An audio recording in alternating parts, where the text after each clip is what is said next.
aqui. Então tinha 12, Ah, né? tem Aí, umas pessoas aqui esperando para entrar. Ricardo.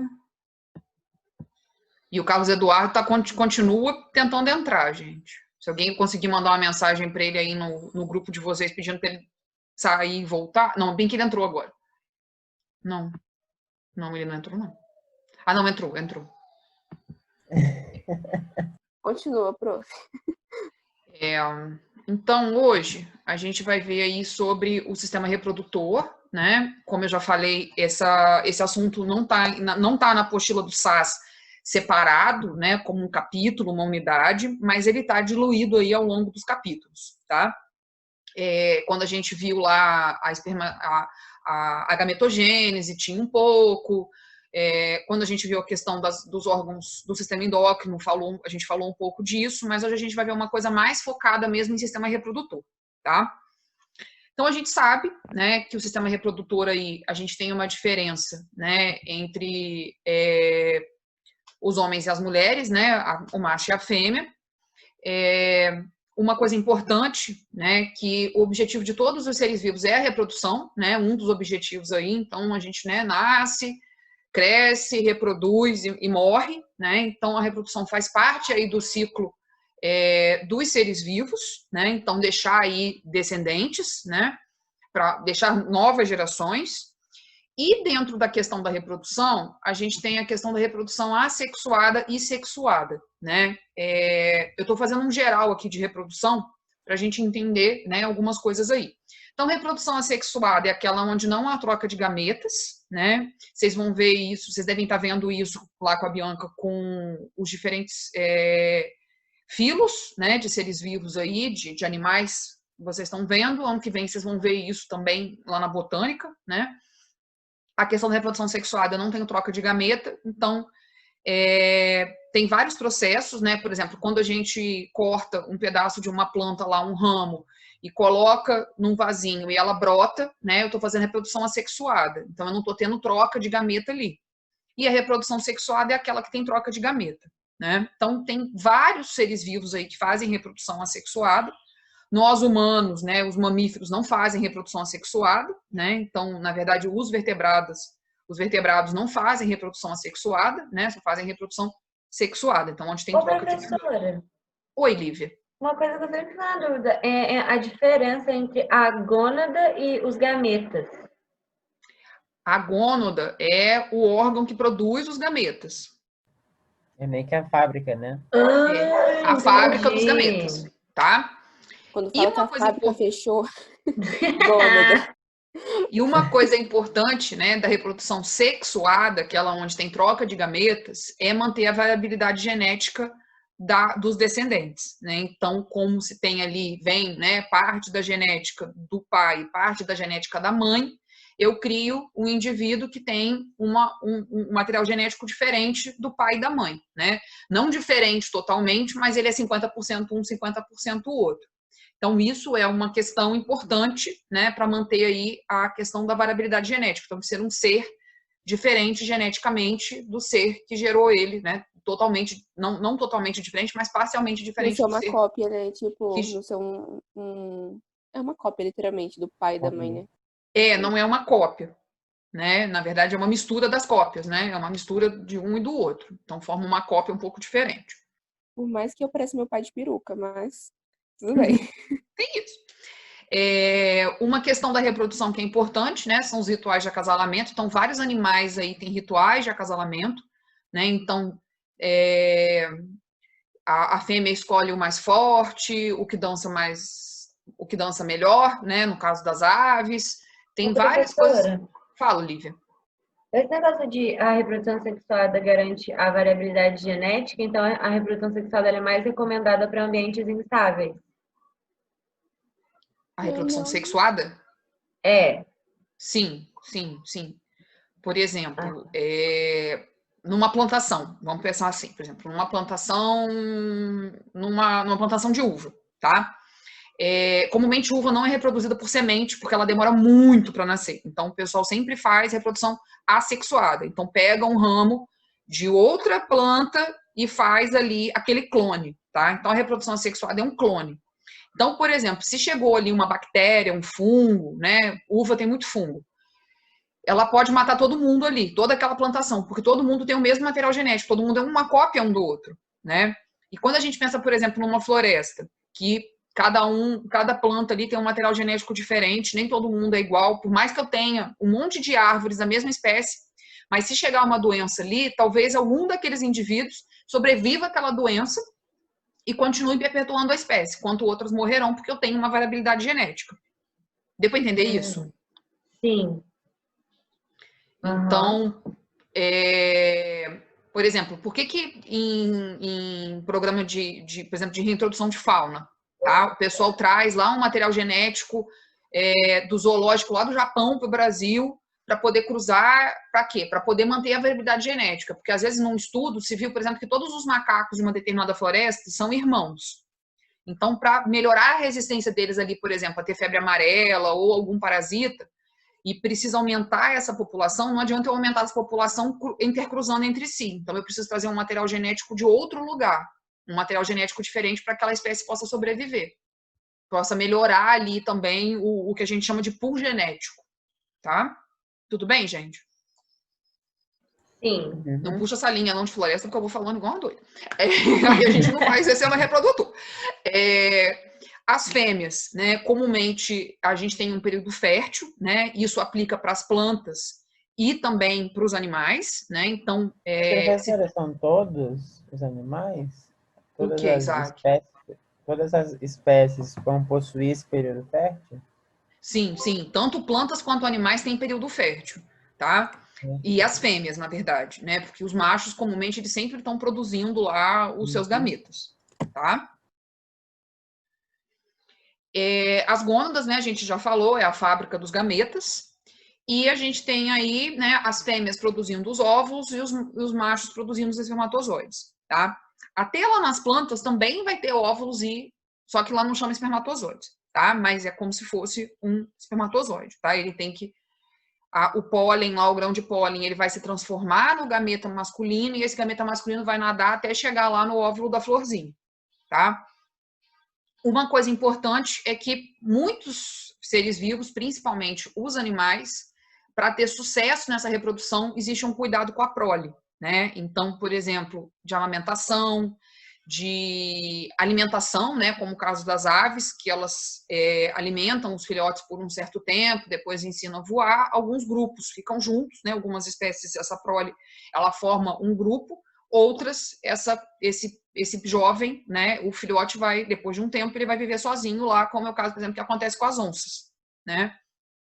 As onças, tanto a parda quanto a pintada, ela cuida um tanto do filhote, mas depois elas não formam um grupo, né? Esse filhote vai morar na floresta lá sozinho e só vai encontrar com a fêmea, né? Ou a fêmea vai encontrar com o macho na época da reprodução e a fêmea cuida um pouco dos filhotes e depois esses filhotes, quando são juvenis, né, eles não formam grupos. Isso acontece com as onças pintadas, com as onças pardas e com o lobo-guará também, né, que são animais solitários. Então, eles não formam grupos, mas eles cuidam do filhote um tempo, né, até quando eles observam que o filhote está apto a viver a vida dele sozinho, né. Ô, professora. Fala, Lídia. Pode falar, Bruna. Eu queria pedir para explicar de novo a prole, que eu não entendi. A prole, o porque cuidado deu uma com a prole. travada para mim. Sim, alguns indivíduos, né, algumas espécies aí, para elas terem sucesso na reprodução, elas cuidam dos filhotes por um tempo, tá? Ou para sempre ou por um tempo. Então, por exemplo, onça pintada, onça parda, lobo-guará, eles vão cuidar dos filhotes até ele chegar numa determinada, quando a mãe observar que ele pode se virar sozinho, e ela abandona o filhote, tá? Outros animais, por exemplo, como insetos, eles não cuidam da prole. A mãe tem põe aquele monte de ovo lá na folha e vai embora. O filhote que vive sozinho, né? Então, quem tem aí mais sucesso na reprodução? Quem cuida da prole ou quem põe um monte de ovo e deixa o ovo lá na sorte do ovo sobreviver? A deriva. A deriva, literalmente a deriva, né? Então, comumente aí os mamíferos e as aves que têm esse cuidado com a prole, né? Os outros animais não têm esse cuidado com a prole. Alguns raros casos, né? Tem peixe que tem algumas espécies de peixe que tem cuidado com a prole, Répteis um pouco, né? Não ficam até mais do que os mamíferos e aves. Mamíferos e aves cuidam mais dos filhotes, até porque eles têm menos filhotes do que os demais grupos animais aí, tá? E as plantas não cuidam, né? As plantas têm um modo diferente de cuidar da prole, tá? Que vocês vão ver ano que vem, quando vocês verem a reprodução das plantas. E a puberdade, né, no caso dos animais, aí dos mamíferos, né, é a preparação do corpo para a reprodução. Então, tem aí uma maturação, né, das gônadas. Então, o animal vai nascer, vai crescer, e em um determinado momento do crescimento dele, ele vai começar a preparar esse corpo para a reprodução, né?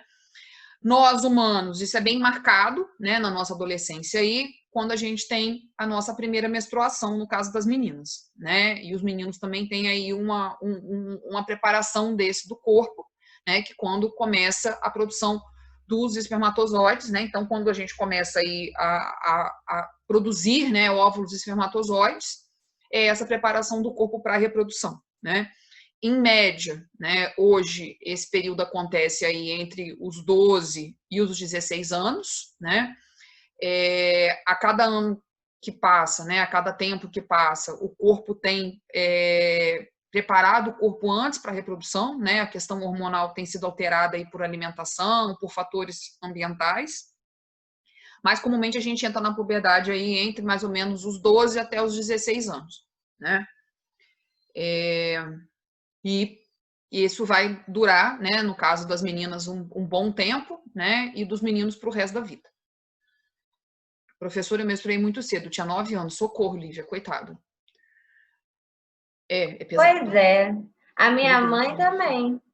Uau. Pode ser uma questão genética também, tá? Dessa maturação mais cedo. Tem uma questão também, por exemplo, de genes antigos nossos aí, antepassados, bem antepassados, né? Que acaba o corpo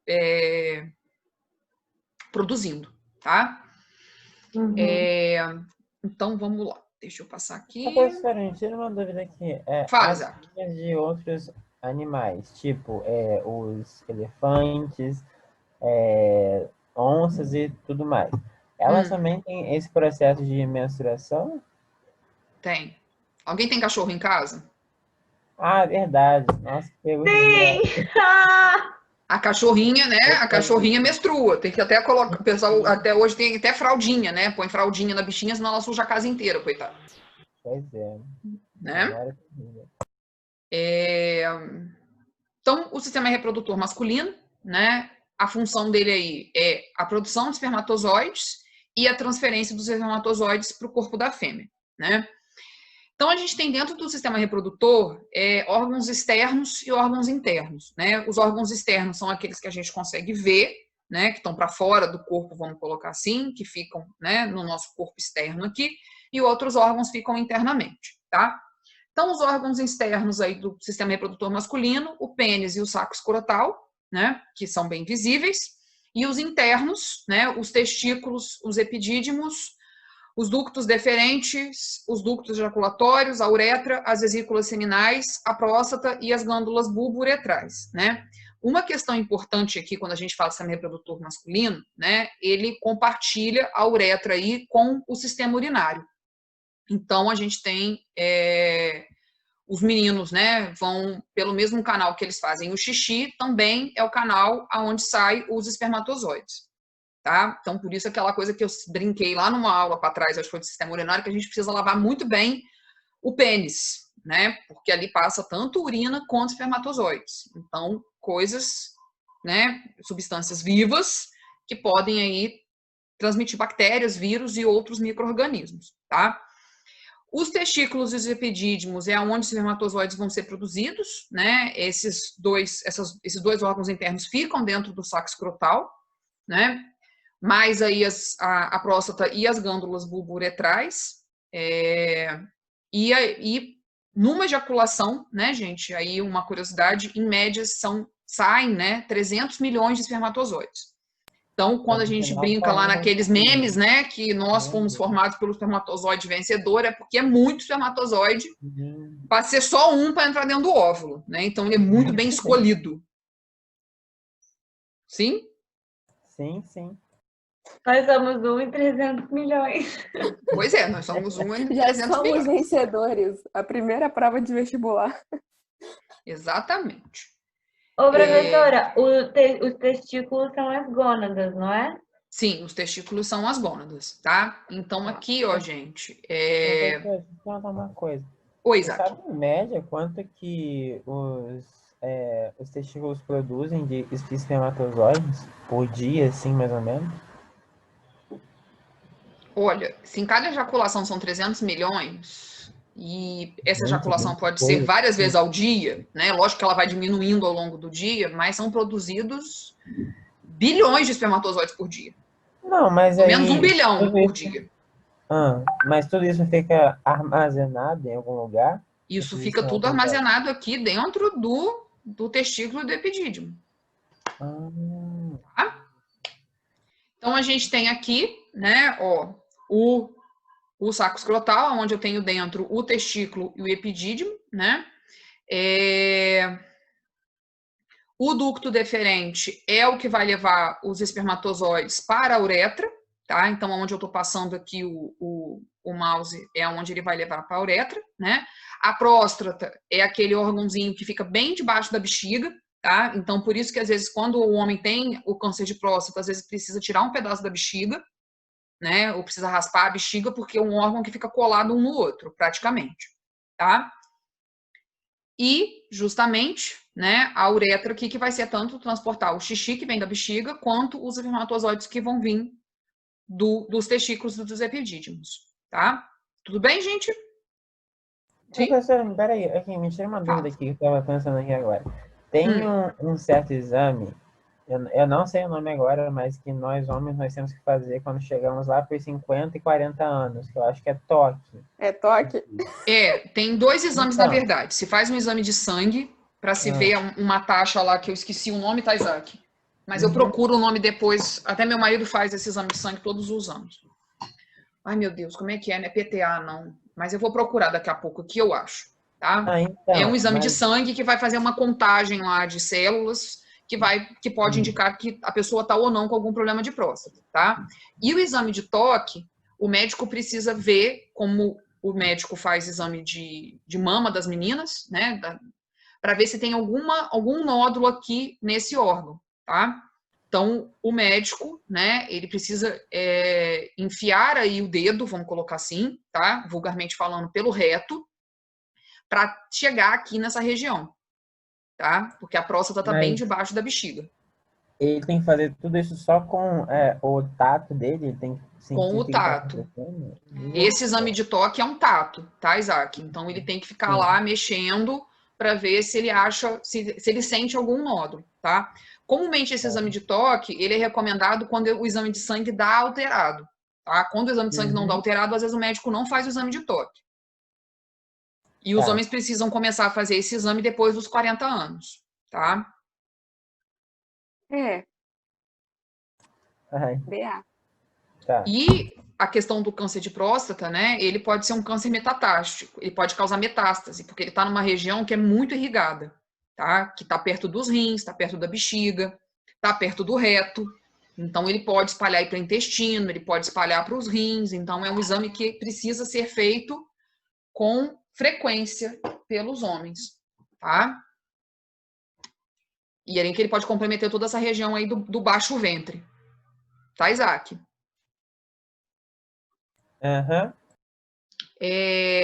Já o sistema reprodutor feminino, né? Ele tem a função aí da fecundação, né? Onde acontece a fecundação, então onde o espermatozoide se junta com o óvulo, o desenvolvimento do bebê, né? Do feto, do embrião que surgiu da fecundação, e também a produção dos gametas femininos e também a questão da regulação hormonal das mulheres. Então, o sistema reprodutor feminino tem uma variedade aí de funções, né?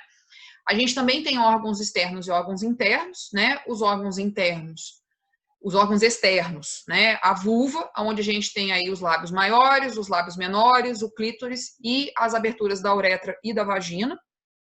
E os internos, a gente tem aí 2 ovários, 2 tubas uterinas, o útero e a vagina, tá? uma coisa importante, né, que as mulheres aí, elas não vão compartilhar, né, o sistema urinário, diferente dos homens, com o sistema reprodutor. Então, nós, mulheres, temos 3 orifícios, né, 3 buraquinhos, né, então o buraquinho da vagina, né, o buraquinho da uretra e o buraquinho do ânus, tá? Então, a gente não compartilha aí com nenhum órgão, mas como esses buraquinhos são muito perto um do outro, a gente tem aí mais infecção urinária, porque os buraquinhos são muito próximos um do outro, tá? E também infecções, a gente pode ter algum tipo de infecção também na vagina, porque também é muito perto, né, dos outros buraquinhos. Então, é um cuidado, né? Por isso que nós mulheres precisamos ter uma higiene boa, né? Não só as mulheres, né? Os homens também precisam ter, mas a gente precisa ter um pouco mais de cuidado com certas coisas, porque os nossos buraquinhos são muito perto e a gente não tem um canal de uretra tão grande, né? A gente tem um canal de uretra bem curto, então a gente pode ter infecção urinária que sobe para a bexiga e para os rins, porque o espaço ali é pequeno, tá? Então, né, a gente observa aqui que a gente tem os 3 buraquinhos, né? O ânus, a vagina e a uretra, tá? Os ovários ficam, né, na parte interna aqui do corpo. A gente tem a tuba uterina e o colo do útero, né, aonde o bebê vai ficar lá e também aonde a menstruação é formada. E todo esse canal aqui que é, né, a vagina, que é aonde vai sair, né, aí tanto o bebê quanto a nossa menstruação, tá? A gente não compartilha, então o problema maior aqui é a infecção, porque esses buracos são muito perto um do outro, tá? Tá, isso. Opa. Então, uma coisa que é importante quando a gente fala de reprodução são as doenças sexualmente transmissíveis, né? Ou também, mais modernamente, chamada pela ciência aí de infecções sexualmente transmissíveis, que também são chamadas de IST, né? Então, a gente vai ver nos livros aí, na televisão, em revista, lá no posto de saúde, propaganda tanto de DST quanto de IST, né? Esse termo IST ainda é mais recente, mas o DST é o mais usado realmente. Essas doenças, né, ou infecções, elas podem ser causadas por vários tipos de micro-organismos. Então, desde vírus, bactérias e fungos, tá? Comumente, elas são transmitidas ou pela relação sexual, sem uso de preservativo, ou uma pessoa que esteja infectada de alguma forma, tá? Então, por exemplo, se eu cortei o meu braço, tá?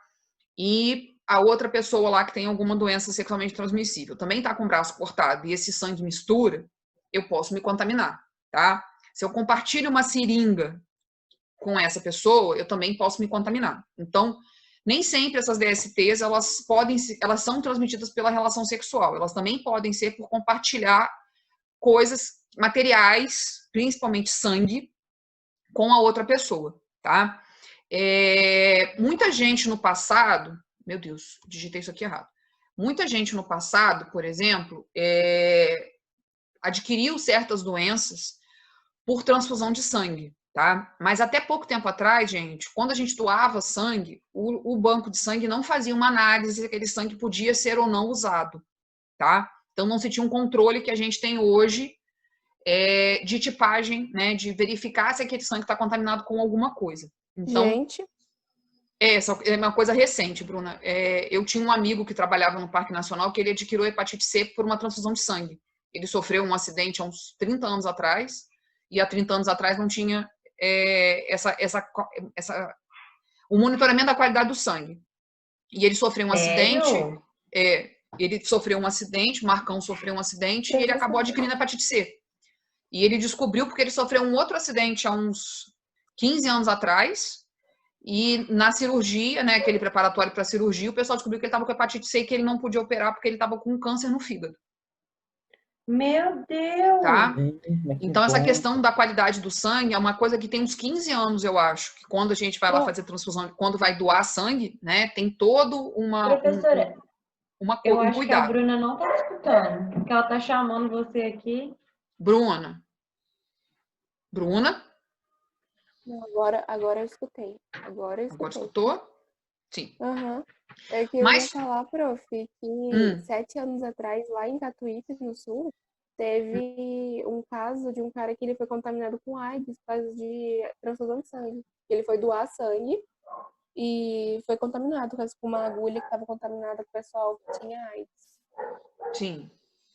Isso tem uma questão, por exemplo, eu tenho uma ex-aluna que ela trabalha, ela é enfermeira, né? E uma vez ela passou por um susto, na verdade, ela estava atendendo um paciente que é soropositivo, né? E o sangue, não sei o que ela arrumou lá no hospital, que o sangue acabou espirrando nos olhos dela e ela estava sem óculos. Gente. Então ela teve que tomar todo um coquetel, né? O coquetel lá de tratamento. Ela não adquiriu, tá, gente? Hoje os medicamentos são muito, né? Os medicamentos têm uma eficácia muito grande.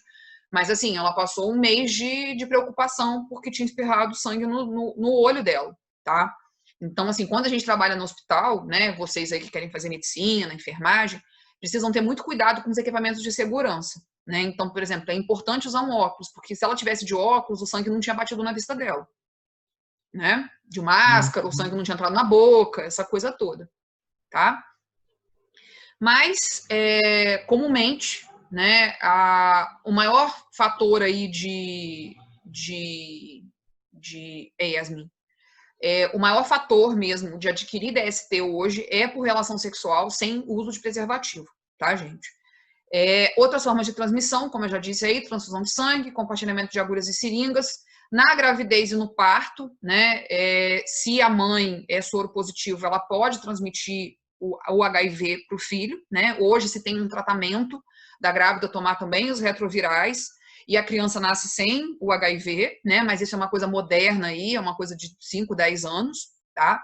Sífilis também pode ser transmitida na hora do parto, né? Durante a gravidez. Fala, Lívia.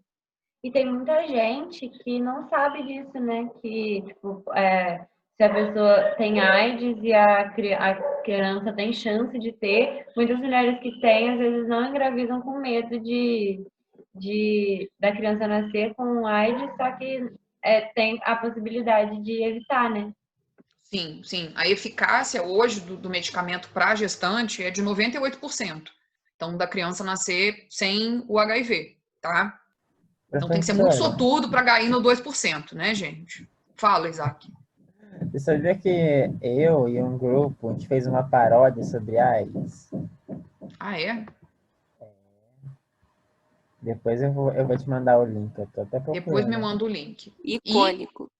E pela amamentação também, né? Então, comumente, a mãe, né, portadora de HIV, ela não pode amamentar o filho, tá? Hoje se tem também a questão da medicação dos retrovirais, mas ainda não é aconselhável a amamentação, para evitar justamente a contaminação do bebê, tá? As DSTs ou ISTs, elas podem se manifestar, né, no corpo das pessoas por feridas, né? Então, os sintomas, né? Feridas, corrimentos, bolhas e verrugas. Algumas DSTs, por causa do sistema imune de cada um, né? Às vezes não tem nenhuma manifestação durante muito tempo e a pessoa está transmitindo a DST para outra, tá? As DSTs sem tratamento, elas podem levar a complicações graves, como é o caso de infertilidade, câncer e morte, né? Porque o sistema imune já não está reagindo mais. E as formas aí de prevenir, né, é usar, né, o preservativo tanto feminino quanto masculino na relação sexual, a questão dos exames periódicos, não compartilhar certos objetos, né, então não compartilhar seringa, não compartilhar roupa íntima, né, entre outros cuidados aí. Então, tudo que tem sangue ou secreção sexual não deve ser compartilhado com ninguém, né? E algumas DSTs hoje se tem vacinação, né, como é o caso do HPV, e essa vacinação vale tanto para meninas quanto para meninos, né, tanto para o homem quanto para a mulher, essa vacinação contra o HPV. Tudo bem até aqui, gente? Tudo sim. Então, vamos lá. Então, eu separei algumas DSTs aqui, que são as mais conhecidas, né? Como é o caso aí do HIV, da AIDS, né? É uma doença viral, né? O HIV é um vírus, e ele foi descoberto aí, na verdade, ele não foi descoberto, né? Na verdade, ele surgiu aí na América, na Europa, na década de 80. Então, é uma doença, vamos colocar, relativamente nova, né? Que tem aí 40 anos, conhecida, né? No começo, o HIV, existiam muitos mitos de como ele era transmitido, tá, gente? Então, os primeiros casos, por exemplo, que surgiram na América, tanto na América do Norte quanto na América do Sul, as pessoas comumente elas eram isoladas, né? Elas não podiam compartilhar nenhuma colher uma com a outra. E era uma doença que foi considerada há muito tempo que era só transmitida pelos gays, né? Que era uma doença que só ocorria com os gays. Mas, na verdade, não, né? É uma doença que pode atingir todos os humanos aí, tá? E a gente encontra o HIV também nos macacos, tá? Então, os primatas também podem ter HIV, tá? Lá nos macacos ela não mata como ela mata os humanos, né? Ela não tem essa taxa de óbito nos macacos lá da África onde foram achados, né? Também HIV. Isso tem uma história bem comprida, tá? Se alguém tiver curiosidade, depois eu posso mandar um material. Pesquisem aí no Google que vocês vão ver que tem uma história enorme sobre HIV, tá?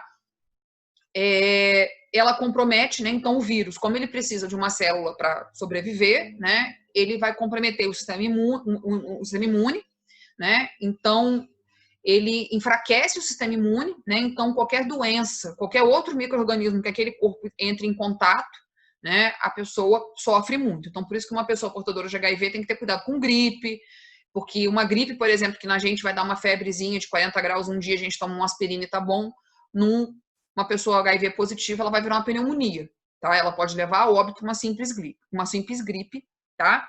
E não tem cura, né? O HIV hoje, ele ainda não existe uma cura para ele, nem uma vacina, tá? A ciência estuda, né, HIV aí desde o seu surgimento, só que ainda não há uma cura, né? O que existe são medicamentos que amenizam os sintomas da doença, né, que são os chamados retrovirais. Só que, infelizmente, hoje, gente, por um tempo a taxa de contaminação de HIV abaixou, né? Mas hoje essa taxa ela voltou a crescer de contaminação por HIV, porque as pessoas acham, né, o senso comum aí de algumas pessoas muito loucas, que se ela pegar HIV é só ela tomar o coquetel que ela vai ficar boa, né?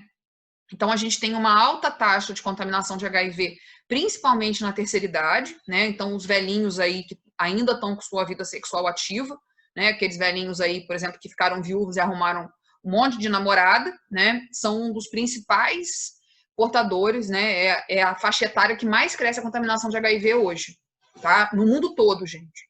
Então isso é uma coisa muito preocupante. É muito preocupante em relação à saúde pública, tá? Nós vamos cair, gente. Então eu vou fechar e a gente volta. Sim? Levantem. A gente cai e levanta. Deixa eu fechar aqui e a gente volta.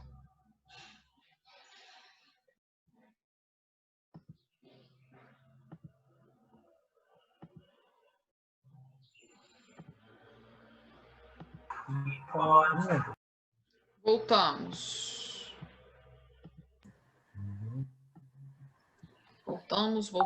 Voltando.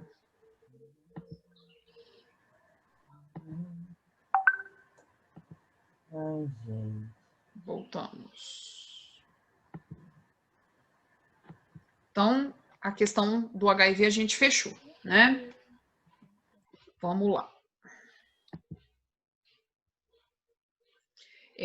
Uma outra DST, né, que é bem feiosa aí e que a gente tem muitos casos também, é o que a gente chama de cancro mole, tá? Que ela faz essas feridas, tá? É uma questão também de vírus. Então, ela faz essas feridas, né? E essas feridas, como elas estão com a infecção, né? Por isso até uma mudança de doença para infecção do nome, ela causa essas feridas. Então, o contato com essas feridas, a pessoa acaba adquirindo o que a gente chama de cancro mole, tá, gente? E isso pode levar à perda até do órgão, né? Do órgão externo aí, por exemplo, no pênis, porque já gangrenou tudo, né? Já destruiu todo o tecido. Essa não é muito bonita de ver, não. Não é muito agradável, não. O condiloma acuminado, né, que é o HPV, né, é o HPV aí, ela também pode ter sintomas externos, né, como verrugas e pode causar infertilidade, né, nas mulheres. O HPV, ele pode causar infertilidade, ele pode causar também câncer de útero, tá? ela vai afetar tanto homem quanto mulheres, e hoje a gente tem vacinação, né? Então, a forma grave aí, que eu esqueci de digitar aqui, que eu vou digitar, né? A forma grave, uma das coisas é o câncer de útero, tá? Então, a gente pode ter aí câncer de útero, por isso a importância da vacinação e a importância do cuidado com a questão do HPV. A gonorreia, que é uma DST bem comum, a gente tem muitos casos dela no Brasil, tá? Também é conhecida aí como blenorragia, pingadeira e esquentamento, porque ela solta muito pus na sua fase mais crítica, né? Então, mais grave. Então, ela solta muito pus, solta muito a água, né? Líquido, então por isso que ela é chamada de pingadeira, e de esquentamento também, porque ela fica quente, afinal de contas tem uma febre acontecendo ali, né? O corpo está reagindo, provocando uma febre. Nas mulheres, ela atinge principalmente o colo de útero, tá? Mas nos homens, ela pode atingir a pele, né? A questão ali do tecido do pênis, tá? Essa boca aí, né? É a gonorreia, então parece essas queimaduras, né? Até lembra uma herpes bem grave. Os sintomas são bem parecidos, na verdade, da gonorreia e da herpes. A diferença é que se faz exame, né? E descobre que micro-organismo está causando isso. E ela pode ser transmitida aí, por exemplo, no sexo oral, tá? Então, esse cuidado, né, do preservativo, justamente porque a pessoa pegou isso na boca como, né? Então, ela pegou na boca fazendo sexo oral, tá? Ou o corpo movimentou isso, né? Foi sair num lugar onde estava mais sensível. A clamídia é outra DST muito comum, né? Os sintomas também são parecidos com a gonorreia e um sintoma básico, né, é esse corrimento parecido aí com clara de ovo, então um corrimento que parece uma clara de ovo, e dor, né, ao urinar também, tá? Esse corrimento, né, ele vai sair no canal da urina, ele não vai sair no canal da vagina, né? E as mulheres contaminadas, elas podem não apresentar sintoma nenhum. Então, as mulheres que têm clamídia, por exemplo, podem estar transmitindo clamídia aí para os parceiros, mas não apresentam sintomas nenhum. Então, não tem corrimento, não tem dor, não tem nada. Pode ser uma doença que ela pode ficar sem sintoma por muito tempo. Mas essa infecção, ela pode subir aí ao longo do sistema reprodutor, né, e atingir o útero e as trompas, ocasionando, assim, uma infecção muito grave e pode causar a infertilidade ao longo do tempo, né, porque ela vai contaminar aí as trompas, né, então, até chegar nos ovários. E também, né, a questão de dor durante as relações sexuais também é um sintoma de clamídia, né? A gravidez nas trompas, né? Então, o feto acaba se desenvolvendo, o embrião acaba se desenvolvendo nas trompas, né? Fora do útero.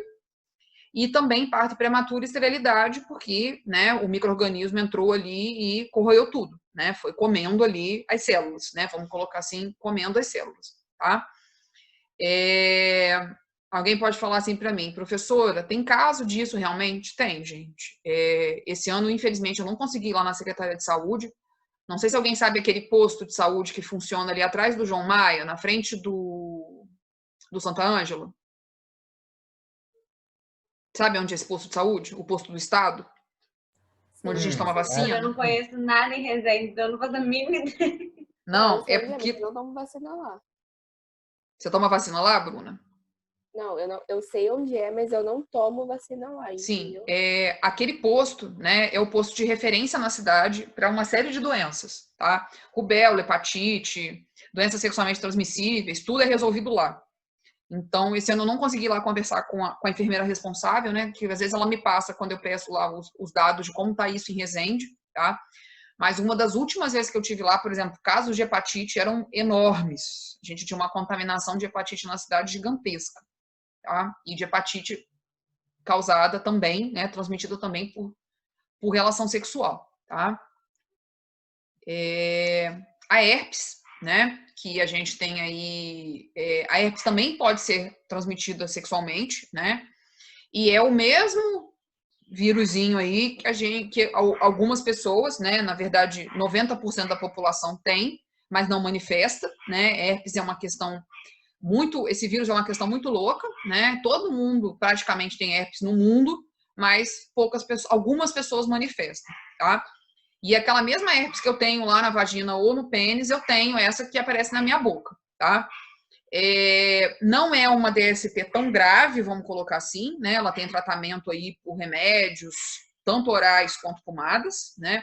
Mas não se deve, né, ter relações sexuais quando a pessoa está com esses sintomas, né? Quando ela está com as bolhas aparecendo, tá?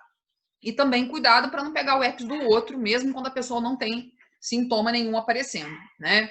Na verdade, o vírus ele acaba sendo transmitido de uma pessoa para outra quando essas bolhas se rompem, né? E elas vão para a pele da outra pessoa, tá? Existem 2 tipos de herpes, tá, gente? A herpes simples e a herpes zoster, tá? A herpes zoster, ela não é transmitida, né? Então, ela não é adquirida porque eu beijei alguém que estava com herpes ou porque eu transei alguém que estava com herpes, tá? Ou porque eu bebi no copo de alguém que tinha herpes. A herpes zoster, ela é causada por uma depressão do sistema imune, né? Do vírus da catapora. Então, é um pouco diferente da herpes simples. Há 2 anos atrás. Oi, Bruna. Eu tive herpes zoster na perna há 2 anos atrás. Eu fiquei com muito tempo com anemia, aí aflorou o negócio, aí ficou horrível, uma bolha enorme. Eu também tive. Eu tive herpes zoster. Pra não, tipo assim, encostar na outra perna, porque passa. Sim, sim. Quando as bolhas estão estouradas, a herpes zoster ela passa. Eu tive herpes zoster há uns 4 anos atrás. Fiquei assustada porque o médico falou, herpes zoster. Eu falei, herpes? Como assim herpes? A gente fica tipo assim, meu Deus. Eu falei, ele, não, é uma reanimação da catapora, isso, aquilo. Eu falei, tá. Herpes zoster comumente é uma doença de velhinho, né? Se fala que é uma doença de velhinho, herpes zoster. Mas eu tive herpes zoster há 4 anos atrás no ciático esquerdo. Então eu tinha bolhas no bumbum e dentro da vagina, tá, gente? Não recomendo. E uma dor intensa. Eu tive embaixo do joelho. Caraca. E a diferença da herpes zoster para a herpes normal, gente, é que a herpes zoster ela não atravessa o hemisfério do corpo. Então, se ela deu do lado esquerdo, ela não vai passar para o lado direito. E, comumente, a bolha da herpes zoster, ela queima, igual uma queimadura, ela dói. E a herpes normal, ela coça. É uma coceira. Essa também é uma diferença, tá? Mas a herpes zoster é mais perigosa, porque ela pode travar totalmente o nervo, que ela saiu de lá, né? Eu conheço uma pessoa em Resende que ela não tem lágrima mais num dos olhos, porque a herpes pegou o nervo ocular. Então, como ela demorou muito tempo para descobrir que era zoster, o nervo ocular, ela não tem mais, ela não chora mais de um olho. Ela só chora de um olho, gente, né? Ela não produz mais lágrima de um olho, ela precisa estar com colírio o tempo todo. Quando a minha estava cicatrizando, eu achei que ia ficar uma marca enorme, mas a marca, tipo assim, é muito mínima que ficou na minha perna. Sim. Não dá nem pra perceber. Eu não fiquei com marca no bumbum. Eu não fiquei com marca, não. Graças a Deus. Mas, assim, foram muitas pomadas e muitos chás e muitos rituais de pagelança, como eu brinco. Mas, assim, eu tinha muito medo, na verdade, era de ficar mancando da perna. Porque o médico me ameaçou que podia mancar da perna. E eu tenho uma jornalista da Globo, gente, que ela não... A boca dela fez assim, ó. Porque pegou a herpes zoster no nervo do trigêmeo, esse nervo aqui da boca. Então a boca dela ficou torta e ela ficou com problema de fala. Depois de uns 3 anos que ela tá falando normalmente de novo, mas assim, a boca ainda tá um pouco puxada. Porque ele pega o nervo, né? A herpes simples não, a herpes simples ela pega a pele. É diferente. Essa outra DST, né, que tem esse nome enorme aí, linfogranuloma venéreo, tá? Comumente aparece uma lesão no genital, né, seja aí o pênis ou a vagina, que tem uma curta duração, né, de 3 a 5 dias. Parece uma ferida ou uma elevação da pele. Comumente as pessoas, às vezes, né, em muitos casos, a pessoa não dá muita importância, né, tipo, deu uma lesãozinha aqui, né.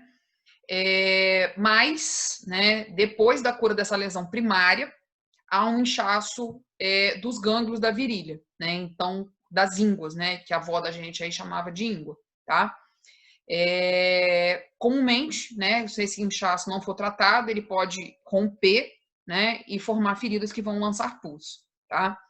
Eu, particularmente, eu acho que eu nunca vi uma imagem de linfogangloma, que eu não me lembro. Eu tinha um livro aqui em casa ótimo que tinha esses negócios, mas eu dei para alguém nas minhas limpezas, eu perdi o livro que tinha os nomes, que tinham fotos bem feias que eu usava nas aulas. Fala, Isaac. Tá na hora de acabar a aula. Agora que eu olhei. Desculpa. Desculpa. Eu vou animando e Pode esqueço. ficar tranquilo. Então, 11h40 a gente volta.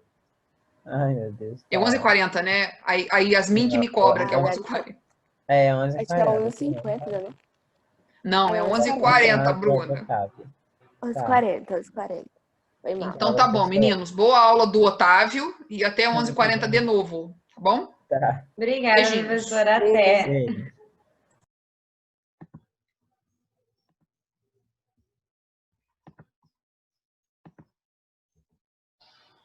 É água.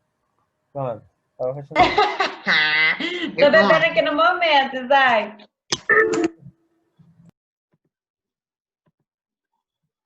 Deixa eu tentar colocar de novo aqui. Share. Vamos lá. Foi agora? Foi. Foi?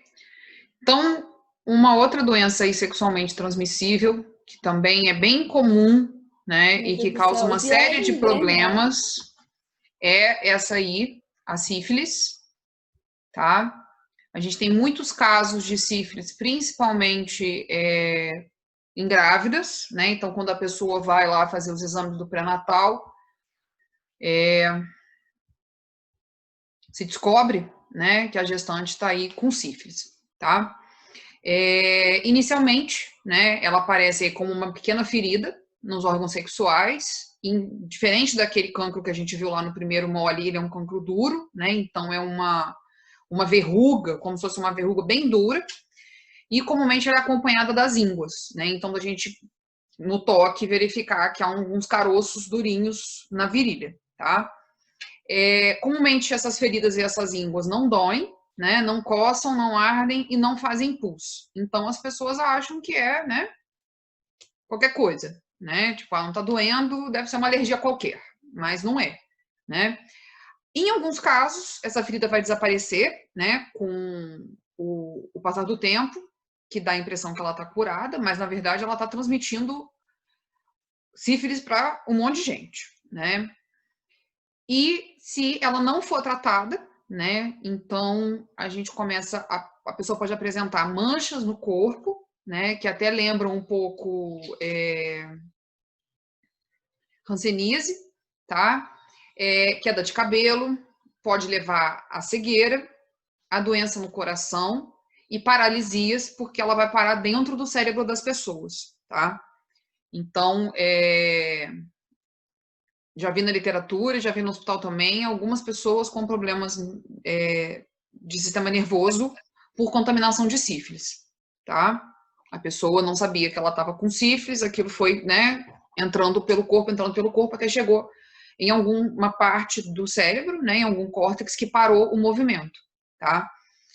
É uma doença que tem tratamento, tá? Então, não é como HIV ou outras doenças aí que o tratamento ou é muito complexo ou não tem tratamento. Sífilis tem tratamento, né? Então, quando a gestante descobre lá no começo do pré-natal ou nos exames lá, às vezes que algumas pessoas fazem que chamam de pré-nupcial, tem jeito de curar a pessoa e não chegar, né, num nível aí pesado para a pessoa, tá? É uma doença que pode ser transmitida no parto também, né? Então, quando a criança nasce, ela vai ter contato ali com o órgão genital, né, que está contaminado, e a criança pode adquirir sífilis no parto, tá? As manchas não são coisas bonitas, né? Então, começam a aparecer essas pústulas aí pelo corpo, né? Às vezes a pessoa acha que é uma alergia, quando está bem no começo, mas ela fica muito feia, né? E essas feridas, elas também transmitem sífilis. Então, se alguém encostar ali sem uma luva ou compartilhar toalha de banho, roupa de cama, copos, né? Quando ela atinge aí, por exemplo, esse exemplo da língua, né?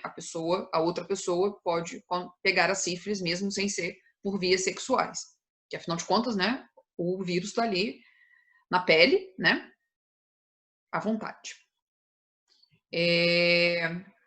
uma outra DST, né, é a tricomoníase, que aí ela tem alguns sintomas que chamam bem a atenção, né, como esse corrimento amarelo esverdeado, com mau cheiro, então chama atenção, né, que tem alguma coisa errada acontecendo no corpo da pessoa. Dor, né, durante aí o ato sexual, coceira, né, ardor e dificuldade para urinar, né. Na mulher, a tricomoníase. Oi. Quem me chamou? Alguém me chamou? Eu chamei a tricomoníase ou tricomona vaginalis, né, gente? É o tricomona vaginalis. É o tricomona que eu vaginalis. estudo em biologia 2. Sim, é o tricomona vaginalis, tá? Existem remédios, né? As pessoas não vão ter tricomoníase pro resto da vida. Existem remédios aí, tanto orais, no caso da mulher, às vezes é preciso usar algum medicamento interno, né? Porque ela pode também estar, né, ocorrendo lá no colo do útero. E comumente esse tratamento da tricomoníase é necessário que os parceiros, né, também tomem a medicação. Tá? Então, não é só a mulher que precisa tomar a medicação.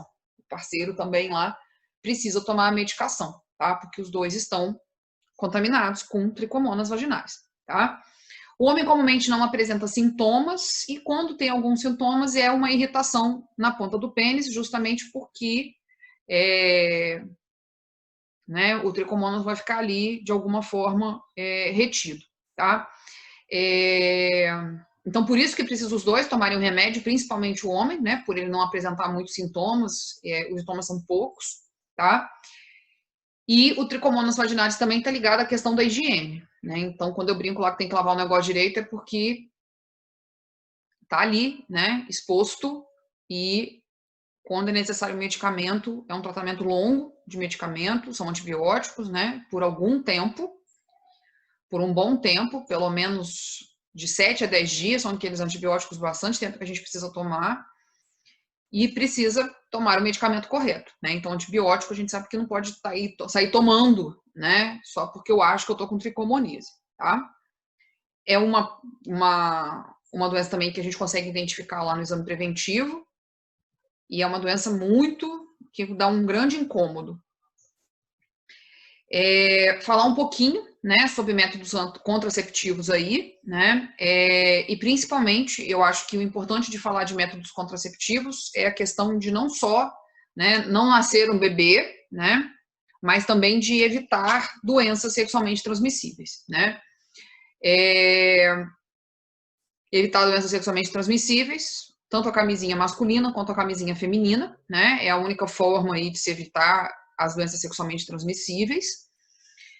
E são super necessárias de serem usadas, tá? E uma outra coisa, né, importante é que não podemos reaproveitar esse material, né, e nem usar ele várias vezes, né? Então, usou uma vez, precisa jogar fora e trocar e pôr outra, tá?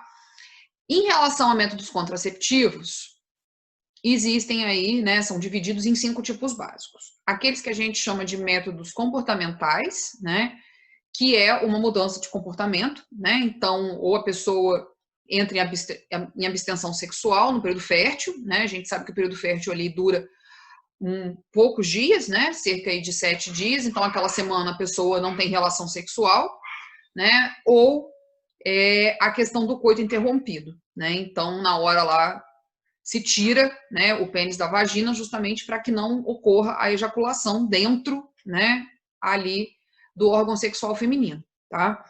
Então, os dois métodos comportamentais aí, né, é a tabelinha que as pessoas fazem aí de acordo com a sua menstruação, então dá para ver o período fértil. Se tem hoje, né, gente, na minha época de adolescente não tinha essas coisas, mas se tem hoje, por exemplo, app de celular, né, que faz tabelinha automaticamente, então a gente coloca ali os dias que a gente teve a menstruação, né, e ele faz esse cálculo e te mostra que você está no período fértil, você não está no período fértil, a menstruação vem, a menstruação vai, e o coito interrompido, tá? Métodos hormonais, né, já usam aí hormônios para que se evite a concepção, né? Alguns métodos hormonais vão evitar a ovulação, né? Vão evitar a ovulação. A gente ainda não tem um método hormonal para os homens, né? Testado e aprovado e vendido na farmácia, né? Então, só as mulheres têm acesso a esse método hormonal. Diga, Lívia. Eu acho que, mesmo se tivesse, eu não acredito que os homens usariam, porque eu acho que a maior parte dos homens são muito desleixados com essa questão de saúde sexual, essas coisas. Sim, eu também acho, Lívia. Conheço muito poucos. Eu tenho muito poucos amigos e colegas que têm uma noção, sabe? Assim, dessas coisas. São poucos. Posso contar no dedo os amigos que têm noção dessas coisas, sabe? Por isso que na sala de aula eu sempre cobro muito dos meus alunos isso, sabe? Assim, né? Não é porque a gente é homem, né? Que a gente não precisa se preocupar com essas coisas, né? A gente tem irmã, a gente vai ter filho, né? A gente tem mãe e a gente tem uma namorada e futuramente uma esposa, né? Então a gente precisa entender essas coisas, porque essa tomada de decisão, gente, em alguns casos desses métodos contraceptivos, eles precisam ser tomados com o parceiro, né? Quando a gente tem um namorado ou um marido, isso precisa ser compartilhado, né? Isso precisa ser uma parceria. E a gente sabe, né, que os hormônios aí causam alguns problemas em algumas pessoas, né? Não é um método tão legal para a saúde da mulher, né? Então, aí quem, por exemplo, tem predisposição à trombose não deve tomar, né? É uma menina que eu conheço, ela tem 25 anos. Ela teve trombose por causa de anticoncepcional. Sim, então, né, no caso, a gente precisa pensar, né? O anticoncepcional traz uma série de efeitos colaterais para muitas pessoas, né? Então, uma decisão de se tomar por exemplo, né, um anticoncepcional aí, quando a gente casar com alguém, por exemplo, né, precisa ser uma coisa conversada, né? O método hormonal, na verdade, foi uma grande liberdade das mulheres, né? Aí, a partir da década de 70, né? Até então, as mulheres sofriam bastante com essa questão da gravidez indesejada, né? E os hormônios trouxeram aí uma certa liberdade às mulheres, mas, ao mesmo tempo, trouxe alguns efeitos colaterais. Os métodos de barreira, né? Então, que vão impedir o espermatozoide de encontrar o óvulo, o caso, tanto a camisinha feminina quanto a camisinha masculina, e o diafragma, que é essa... Deixa eu ver se tem foto disso aqui na primeira página, que eu não coloquei a foto de cada uma, senão a aula ia ficar gigantesca. Não tem aqui, mas depois... É como se fosse o diafragma como se fosse uma tampa de Tupperware da vida, tá? Uma tampa de silicone que é colocada, né, na vagina justamente para impedir a passagem dos espermatozoides, tá? São métodos que não são para sempre, né? Então, cada vez tem que pôr o negócio, né? Na hora que a gente for lá transar com alguém, então não é uma coisa que fique lá, né, o tempo todo, tá? Na verdade, né, a camisinha é a única forma de se evitar DST. Então, quando a gente não conhece o parceiro, né, e duvida, né, da questão do cuidado da saúde do parceiro, a gente precisa usar camisinha, seja feminina ou masculina, tá? Os dispositivos intrauterinos são aqueles que são colocados dentro do útero, né? Mais uma vez aí fica por conta da mulher resolver isso, né? Então se põe aí o que a gente chama de DIU, né? O mais conhecido aí é o DIU, né? Então ele é colocado dentro da cavidade uterina. E esse DIU hoje, né? A gente tem dois tipos de DIU, desse dispositivo intrauterino, né? Um que é a base de hormônio e o mais antigo que ele é feito de cobre, né? Ele não é nenhum método contraceptivo, gente, ele é 100% eficaz, tá? Isso é importante de dizer, porque às vezes as pessoas falam assim, eu tomo o anticoncepcional e tô livre de ficar grávida. Não. Se você ler a bula lá, da mãe, da avó, da tia ou teu aí, você vai ver que lá vai estar escrito 99,9%. Vai que você é premiada de entrar no 0,01, tá? E o DIU também, né? Ele não é um método 100%, tá? Oi, Lívia. O DIU, ele dura 5 anos, não é? Porque tem que ficar trocando, não tem? Sim. Tanto o DIU de cobre quanto o DIU de hormônio, ele é trocado ao longo do tempo, tá? E eu preciso ir ao médico, né, como se fosse uma microcirurgia para a instalação dele lá dentro, tá? Aham. E o DIU de cobre, né, ele é considerado, às vezes, um causador de endometriose e de miomas, tá? Porque ele é um metal, né, gente, que está dentro do nosso corpo. E a gente sabe que metal oxida ou enferruja. Lembrando da aula de química, né? Então, Professora, fala, Isaac. não tem risco desse DIU machucar o pênis? Não tem, tá? Porque ele é pequenininho, Isaac. Ele é uma coisa mais ou menos assim, ó. Ele é pequeno, tá? O que Uhum. tem, às vezes, é o seguinte, às vezes a criança quer vir tanto, como eu brinco, né, que já teve casos, por exemplo, da criança nascer agarrada no DIU, tá? Gente. Gente! É sério, tem uns casos desse que, tipo, tinha uma parte que o DIU tava não dentro, assim, mas na pele do bebê, sabe? O DIU é um dispositivo também, é um método contraceptivo que deve ser conversado com o parceiro, porque ele também traz efeitos colaterais, assim como os métodos hormonais, né? Então, é preciso, né, conversa e entendimento disso.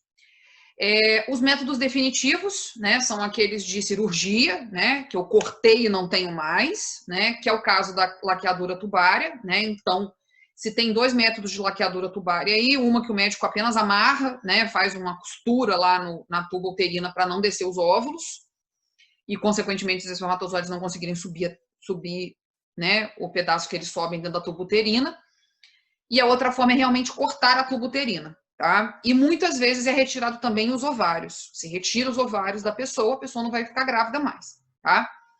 E a outra forma é a vasectomia, né, que vai cortar lá o duto deferente que leva os espermatozoides do homem para a uretra. Tá? A questão da laqueadura das mulheres é um processo cirúrgico, um pouco complexo, né? Então precisa-se de internação, pode ter uma série de complicações, porque a gente está mexendo com artérias e veias, que são muito irrigadas naquela área, então é mais complicado fazer laqueadura em mulheres, e a vasectomia nos homens é bem mais fácil. Os homens vão para o hospital de manhã, na hora do almoço eles podem ir embora, tá? A vasectomia também tem algumas que só é costurado o ducto, e outras realmente o médico faz um corte nesse ducto, então não passa mais espermatozoides ali, tá? Esses métodos definitivos só devem ser usados, né, num caso onde as pessoas, por exemplo, já tiveram uma certa quantidade de filhos ou tiveram alguns filhos e não desejam mais ter os filhos, né, ou em caso de doença também, né, então a pessoa teve um câncer de ovário, um câncer de tubo uterino, então é preciso retirar, né, e algumas pessoas que têm algumas complicações de menstruação, né? A menstruação às vezes sangra muito, é muito problemática, o médico recomenda a questão da laqueadura, mas hoje, né, por exemplo, pelo Sistema Único de Saúde e por qualquer outro, até pelo particular também, só se faz laqueadura em mulheres depois de uma certa idade, acho que as mulheres têm que ter acima de 35 ou 40 anos, e elas já têm que ter um ou dois filhos. E tem que ter um documento assinado pelo marido, tem uma série de burocracias aí para que se faça uma laqueadura numa mulher hoje, tá? Pelo menos aqui no Brasil. A A minha vasectomia é um avó, processo mais fácil. Fala, Lívia. a minha avó teve vários miomas no útero, aí ela resolveu tirar. Ela era muito nova, ela tinha, tipo, 43 anos, mais ou menos, eu não lembro exatamente. Ela tinha 40 e poucos anos. E ela tirou. Aí ela teve menopausa precoce, essas coisas. Sim, porque essa cirurgia, né, acaba alterando aí a questão endócrina da mulher, já que a gente sabe, né, que os nossos órgãos sexuais aí são responsáveis por uma série de produção, né, por uma produção de uma série de hormônios, né? Então isso também causa problemas, tá? Alguma dúvida aqui, gente? Pergunta, curiosidade? Não, tudo ótimo. Não? Tá tudo ótimo? Então tá bom. São só algumas considerações finais que eu gostaria de fazer, né? Então, a questão, né, da reprodução aí, da sexualidade, né? A gente precisa pensar, eu coloquei algumas palavras aí, né, para a gente poder ter algumas ideias. Eu sei que é aula de biologia, mas eu acho que a a parte comportamental é necessária nessa discussão nossa, né? Eu acho que é uma questão de equilíbrio, né? Por exemplo, se a gente quer ter um filho, se a gente não quer ter um filho, né? A questão dos parceiros, né? É preciso ter um equilíbrio. As doenças estão aí, né, gente? Algumas doenças que a gente viu são incuráveis, né? Eu vou ser aquilo pro resto da vida. Outras eu tenho tratamento, mas são tratamentos que têm muitos efeitos colaterais e são caros, né? E são complexos. A gente precisa ter cuidado, né? Eu acho que é necessário esse cuidado a gente ter com o nosso corpo e com o corpo do outro, né? A questão da vida sexual não é uma coisa só da mulher ou só do homem, né? Precisa dos dois para ter vida sexual, então eu acho que é necessário, né? Eu sempre falo isso nas aulas quando eu trato desse assunto. Eu acho que a gente precisa ter cuidado conosco, né? Com a gente, pessoa, e com o outro que está participando disso conosco, né? Então, a questão de cuidado, de respeito, né? E principalmente de prevenção. A questão, por exemplo, de uma gravidez na adolescência é uma questão problemática, né? Não só para a menina quanto para o menino, tá? A gente, infelizmente, vive numa sociedade que os homens podem ter uma liberdade sexual maior do que as mulheres, isso nunca deixou de existir, né? Então, desde lá do início aí da história, sempre se foi colocado isso, né? Mas a questão de uma gravidez não é responsabilidade só da mulher, é responsabilidade do homem também. Né? Ele também participou ali, né? As mulheres não têm reprodução assexuada, né? Não somos planta. Então, a prevenção não só de uma gravidez indesejada, como também de doenças. Algumas pessoas da sala devem achar crianças lindas, né? Bebês lindos, só que bebês dão trabalho, né? Alguém deve ter um irmão mais novo aí. Algumas pessoas eu acho que tem irmão mais novo, né? Lívia Irga tem irmão mais novo. Quem mais tem irmão mais novo? Você tem irmão mais novo, Isaac? No meu caso, eu sou o irmão mais novo. Ah, você é o irmão mais novo, sim. Ele tem irmão mais velho que ele escondeu da gente durante anos. Lara tem irmão mais novo, então deve ter acompanhado aí o quanto pai e mãe deu uma sofrida quando eles eram bebezinhos, né? De doença, de trocar fralda, de dar banho, de não saber o que tinha, que começava a chorar, né? Então, quem tem irmão mais novo aí tem uma experiência, né? Então, não existe, né? Eu acho que é uma coisa. Eu sou irmão mais novo e mais velho. Davi é ótimo, ele é o filho único. Eu também sou filha única, Davi.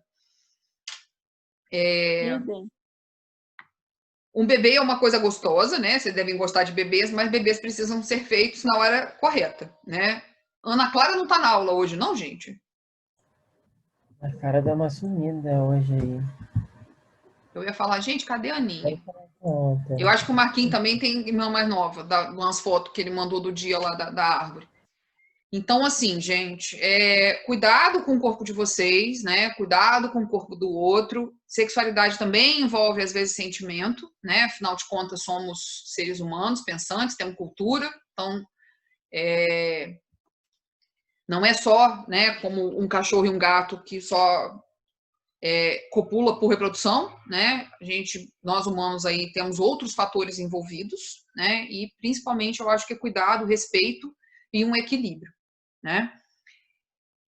E o que mais, gente? Que vocês querem falar, querem perguntar, querem que eu volte em alguma coisa? Eu achei que vocês iam ter um monte de pergunta dessa aula, gente. Por mim, professora, adorei essa aula, sinceramente. Foi tranquilo, professor. Pra mim aqui tá tudo ótimo. Então tá bom.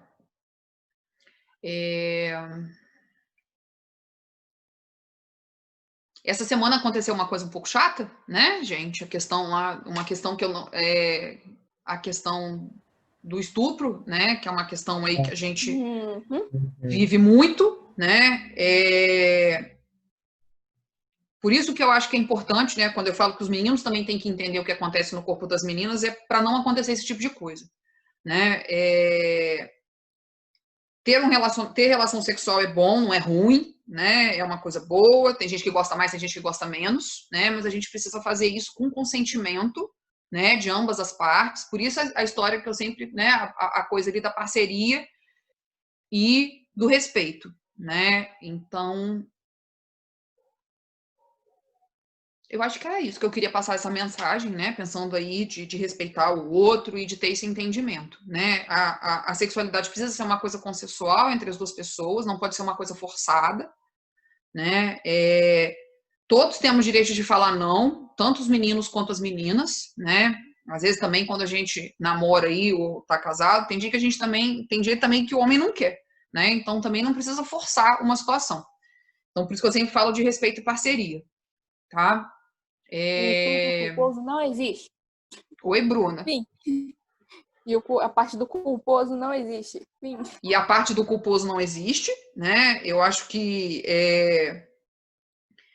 alguém da sala talvez faça direito e vai entender a diferença do culposo e do doloso, né? Mas não existe o culposo, né? A pessoa estuprou o outro, ponto e acabou, né, gente? As provas que a polícia usa, né, para comprovar isso, não tem porque a pessoa fez ou não fez, né? Tá lá tudo, né? Vai ter as provas se você foi estuprada, né? E muitas vezes, né, uma outra coisa também em relação, né, a isso tudo é justamente a falta de respeito, né? Você não precisa forçar o outro a fazer o que ele não quer, né, gente? Tem aí milhões de formas, milhões de pessoas outras pessoas, né, que querem transar com você não precisa forçar quem não quer, né? Alguns problemas de estupro, realmente, a pessoa pode ter um problema psiquiátrico, né? O estuprador, né? Mas isso precisa ser tratado também, há tratamento psiquiátrico para isso, né? As pessoas precisam, talvez, serem retiradas da sociedade um pouco, né? Ficarem internadas, mas é ter esse cuidado, né? E respeito, eu acho que é respeito, assim. Eu acho que tudo que a gente viu esse ano todo dos sistemas, né, que a gente estudou aí, sistema digestório, sistema cardiovascular, todos os sistemas, eles funcionam bem se a gente respeitar eles, né, e o sistema reprodutor também. Então, ter o cuidado e respeitar. Mais alguma coisa, gente? Não? Não sei, professor, não sei. Eu sei que aqui nessa sala tá com 2 Lívias Pacheco, mas tudo bem, né? A gente vai levar. Ela deve estar pelo celular pelo celular. Pelo computador e pelo celular. Meninos e meninas, então, façam aquela lista de exercício que está lá na escola web, tá? Semana que vem a gente corrige ela, tá? Tira as dúvidas aí das questões. A nossa prova trimestral é dia 19, né? Sim. A nossa prova trimestral é dia 19, então dia 13, que vai ser semana que vem, sexta-feira 13, a gente corrige e tira as dúvidas em relação aos 4 sistemas que vão cair na prova trimestral, tá? Agradecer mais uma vez a vocês pela atenção, pela paciência, né? E como eu brinquei com a turma essa semana, a gente passou pela seleção natural do Darwin, né? A gente sobreviveu ao ensino remoto. Pois é. Né? De todas aí as confusões dessa pandemia, a gente sobreviveu ao ensino remoto, então a gente está apto a continuar a nossa vida, né? Porque a gente sobreviveu, a nossa vida escolar, porque a gente conseguiu sobreviver ao ensino remoto, tá? Então, agradecer mais uma vez a paciência de vocês, agradecer esse ano todo nessa confusão do computador aqui, que eu achei que eu não ia dar conta. E vocês me ajudaram muito a dar conta das coisas também, tá? O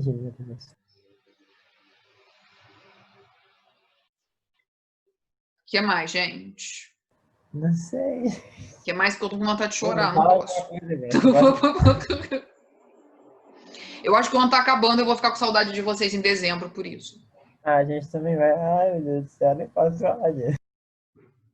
E no fundo passou rápido, né, gente? Nós já estamos em 6 de novembro. Nem parece. Não, o ano acabou em 5 segundos. O ano nem começou, Lívia. O ano começou e terminou. Exatamente. Né? O ano começou e terminou. Eu vou pôr esses slides lá na escola web, tá, gente? Só para vocês terem como material. Daqui a pouco, de tarde eu ponho. Daqui a pouco eu ponho lá. E se alguém já começou a estudar aí para as AS, para a prova trimestral e tiver dúvida, quiser perguntar, me manda mensagem aí durante a semana e anota para a gente discutir semana que vem. Oi, Isaac. Eu tenho uma dúvida aqui, mas é sobre o nosso encontro. O que a gente vai fazer lá mesmo? Então, lá é um lugar onde a cidade produz mudas para reflorestamento, muda de árvore, tá? E lá costuma aparecer assim uns insetos, uns sapinhos. Bianca vai adorar.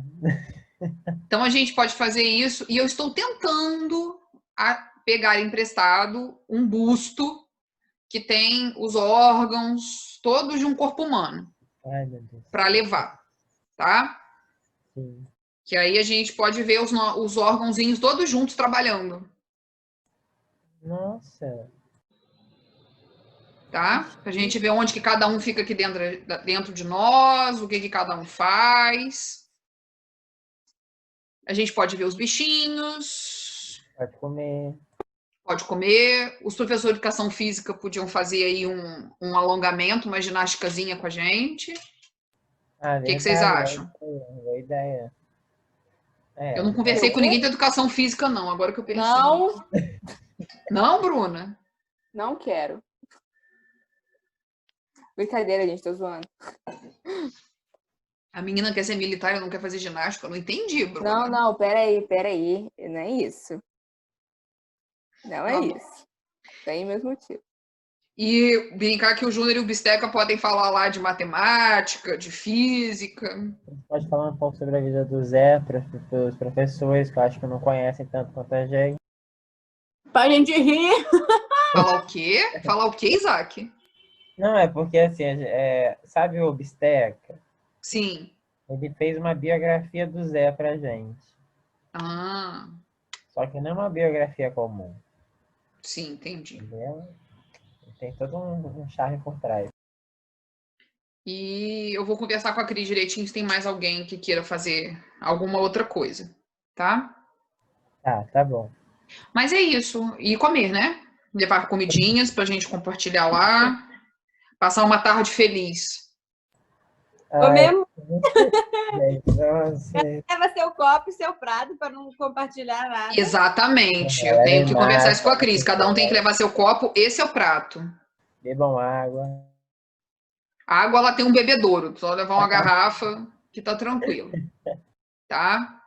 E a gente se junta, mas não se mistura, né? Tinha uma história dos juntos e misturados, agora é juntos e separados, né? Juntos e afastados, na verdade. Não é juntos e separados, é juntos e afastados.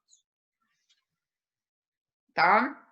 Eu sei que vai ser difícil controlar, mas não pode se abraçar lá no dia, né, gente? Não pode ficar pegando no outro, né? Apertando um ao outro lá. Senão os pais de vocês me pegam pelo pescoço, pela orelha, que foi eu que inventei isso, né? Aí depois a gente vê certinho quem que vai e a gente manda uma listagem. Sim, preciso saber, porque, assim, gente, não é uma atividade obrigatória, tá?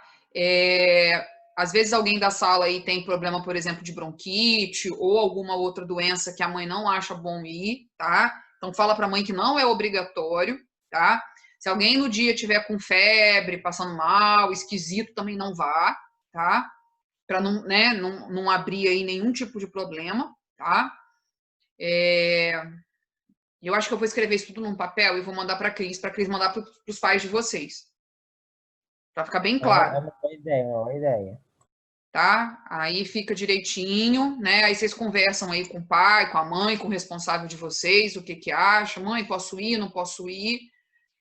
Porque eu sei, né, que alguém aí deve ter bronquite ou algum outro problema, mas é tranquilo, tá bom? 12:20 aqui, gente. Eu vou liberar vocês hoje um pouco mais cedo, pode ser? Pode ser sim, professor. Sim, muito obrigada, professora. E aí vocês vão no banheiro, tomam água, come antes da aula do Júnior de novo. Tá bom, meus amores? Tá ótimo. Então, semana que vem a gente se encontra no nosso mesmo bate-horário para a gente rever lá as questões para a prova. Tá bom? Tá bom. Qualquer coisa me escrevam aí. Um beijo, um abraço para todo mundo e se cuidem. Se cuida também. Muito obrigado. De nada. Davi é ótimo. Educação física não pode deixar de lado.